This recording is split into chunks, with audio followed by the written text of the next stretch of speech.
Et bien bonsoir tout le monde, on se retrouve pour une nouvelle vidéo sur Etheria Restart, j'espère que vous allez bien parce que moi ça va nickel.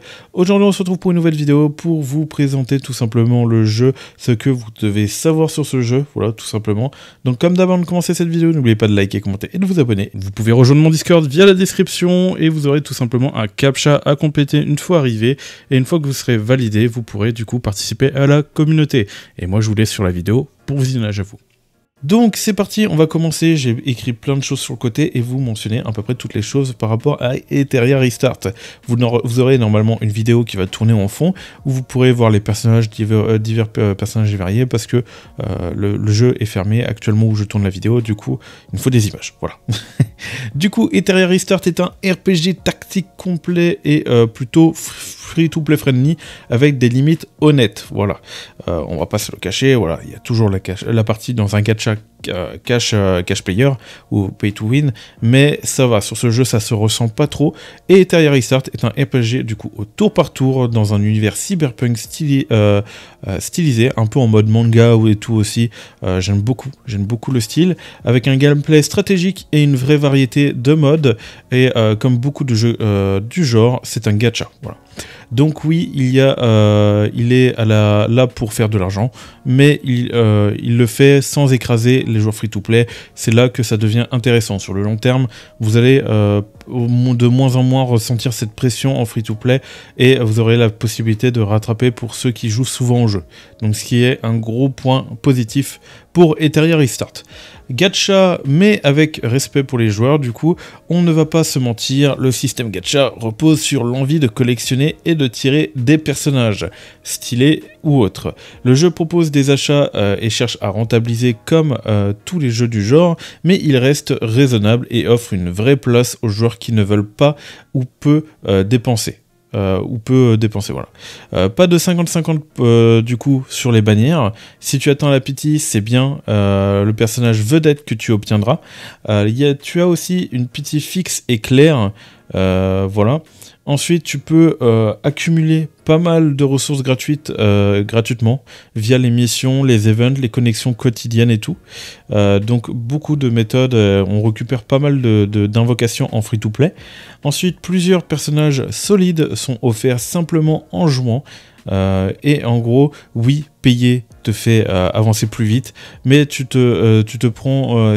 tu prends ton temps, voilà, tu peux jouer, progresser et te faire plaisir sans te sentir puni. Voilà. J'aurais peut-être dû vous revoir ce petit mot, bref.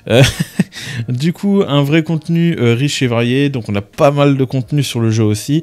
Donc on a vu pour la partie du coup free-to-play et pay-to-win un peu au niveau des invocations et tout. Et le jeu permet justement de rattraper pour les free-to-play ça. Donc c'est plutôt cool. Maintenant on va voir le contenu sur le jeu. Ce n'est pas juste un jeu d'invocation, il y a beaucoup de gameplay derrière avec une belle diversité. Du coup, PvE et coop, on va commencer par ça. Campagne principale bien mise en scène, voilà. Boss, donjon, exploration. Vous avez plein de mécaniques PvE où vous devez affronter, vous devez faire tout ça. Vous avez aussi des quêtes secondaires et des events et du PvE coopératif où tu peux jouer en équipe avec d'autres joueurs. Voilà. Je rajoute aussi que vous avez des tours et vers la fin vous avez une espèce de map aussi où vous devez progresser petit à petit pour du coup récupérer toutes les récompenses. Où il faut quand même 3 équipes, donc il y a quand même du contenu un peu endgame qui va être compliqué à terminer. Ensuite, au niveau du PVP 3, on a 3 formats exactement avec le PVP asynchrone, et ce mot-là, je l'ai trouvé. J'avoue que j'aurais galéré à le trouver par moi-même. Du combat, du coup, PVP asynchrone, tu combats avec des compos d'autres joueurs gérés par les IA. En gros, vous allez tout simplement affronter des IA avec votre équipe et votre défense, elle va défendre avec une IA. Voilà. Ensuite, vous avez le PVP en temps réel. Vous allez affronter du coup. Vous allez affronter des affrontements classiques plus compétitifs, voilà, où vous allez affronter des gens directement et tout.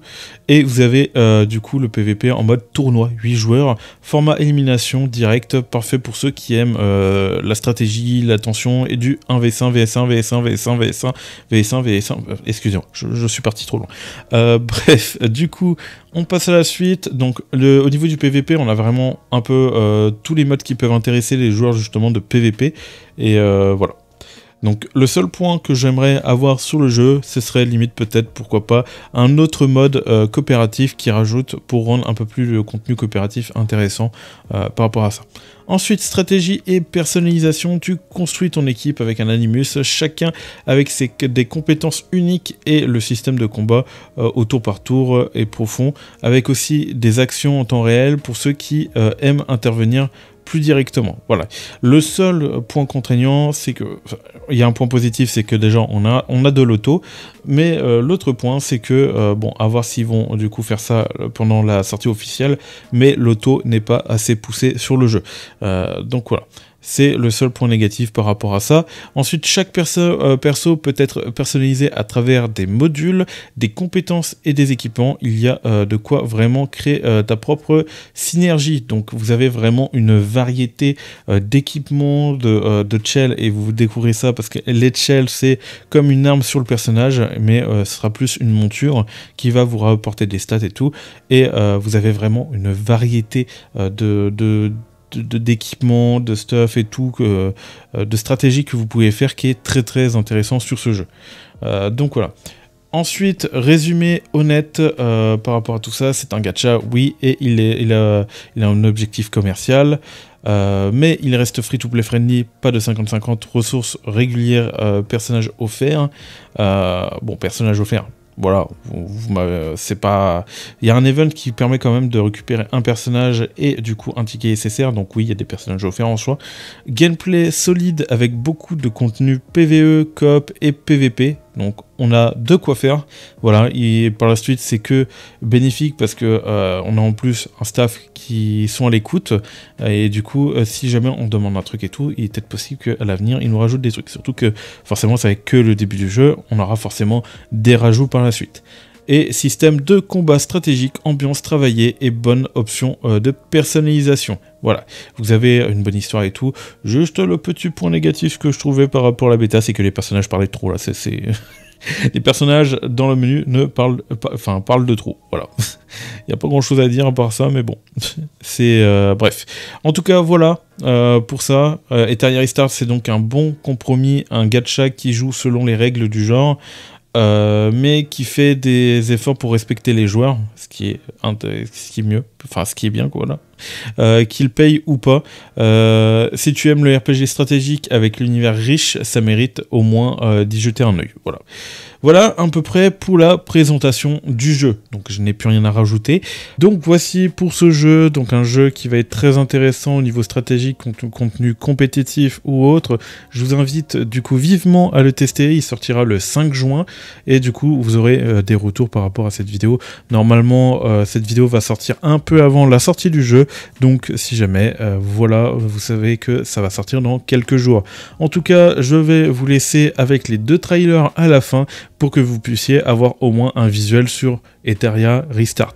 Donc en tout cas, j'espère que cette vidéo vous a plu, et je vous laisse tout simplement avec ces trailers en fin de vidéo. Allez, c'était Virtual, bye tout le monde.